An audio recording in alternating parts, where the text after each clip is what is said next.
Assalamualaikum warahmatullahi wabarakatuh. Bismillahirrahmanirrahim.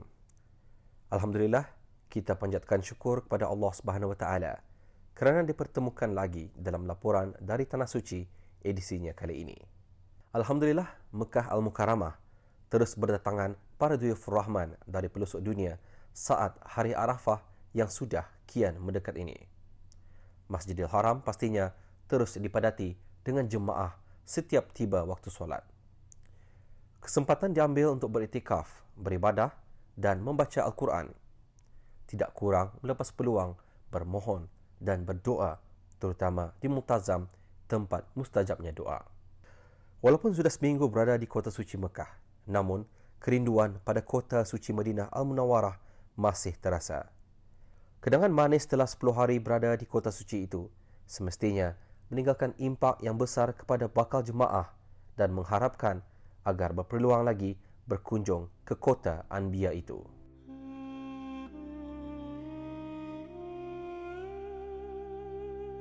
Meninggalkan Madinah ni, ya, ni orang amat rindulah, ni orang sedih, rawan hatilah meninggalkan Madinah. Alhamdulillah, masa ni kami sudah berada di kota suci Mekah. Sangat gembiralah ni orang berada di kota Mekah ni, dan dah sabar rasanya akan mengerjakan melihat Kaabah, akan masuk Masjidil Haram, dan ni orang akan mengerjakan ibadah-ibadah dalam Masjidil Haram itulah. Yang dirindui di Madinah ialah suasananya.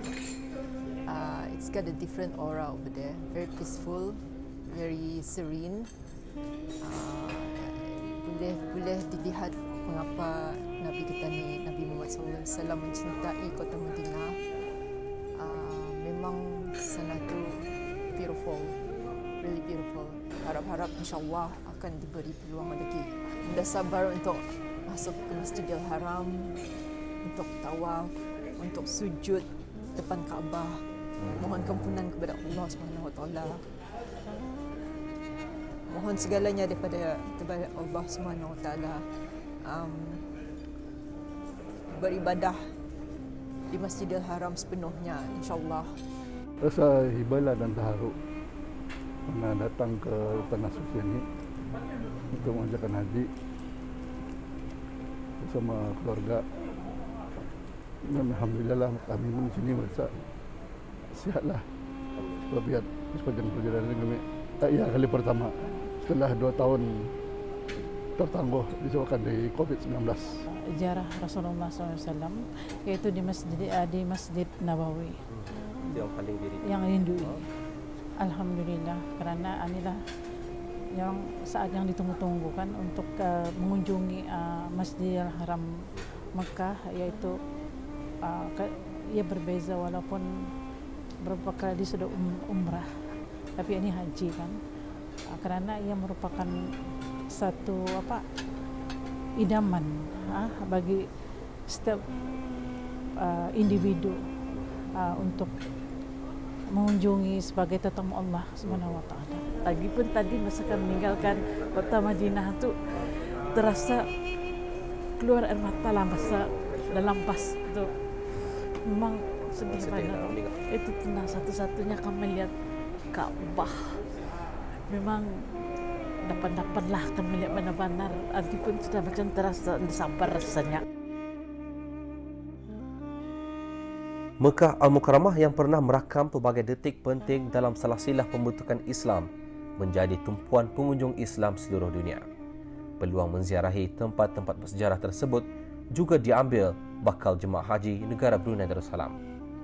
Seawal pukul 6.30 pagi, para bakal jemaah haji yang mengikuti pakej Darussalam Holding Sendirian Berhad bersiap sedia bagi membuat lawatan. Beberapa buah bas sudah bersedia untuk membawa para bakal jemaah ke beberapa tempat bersejarah di Mekah Al-Mukarramah. Lokasi pertama ialah Jabal Tur, juga menyimpan sejarah Rasulullah dalam menyebarkan dakwah Islam ke seluruh umat manusia. Di sinilah tempat Nabi Muhammad SAW dan Saidina Abu Bakar bersembunyi daripada ancaman pembesar Bani Quraisy di dalam gua. Peristiwa ini berlaku ketika baginda Rasulullah sedang dalam perjalanan hijrah ke Madinah.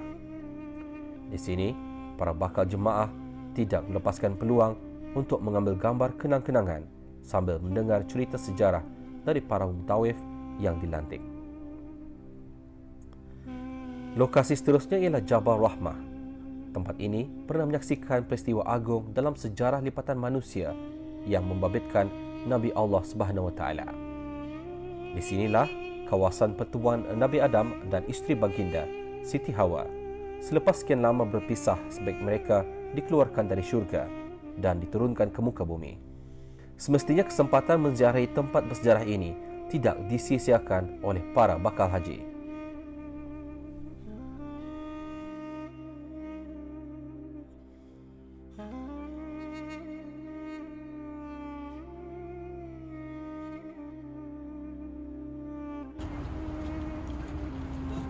Sebahagian dari jemaah tanah air menunaikan ibadah umrah untuk kali kedua.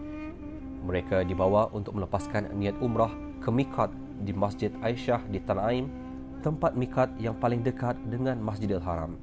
Perjalanan ke Tanaim mengambil masa 30 ke 45 minit. Tanaim adalah salah satu dari 3 tempat miqat yang telah ditetapkan.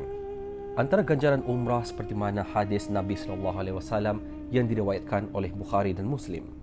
Antara ganjaran umrah seperti mana hadis Nabi SAW yang diriwayatkan oleh Bukhari dan Muslim. Di antara satu umrah kepada satu umrah yang lain adalah penghapus dosa antara keduanya dan tidak balasan bagi haji mabrur melainkan syurga.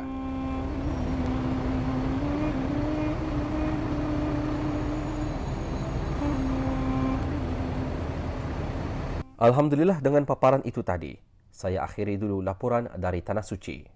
InsyaAllah kita akan berjumpa di edisi seterusnya.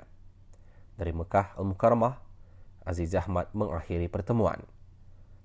Wabillahi taufiq wal hidayah. Wassalamualaikum warahmatullahi wabarakatuh.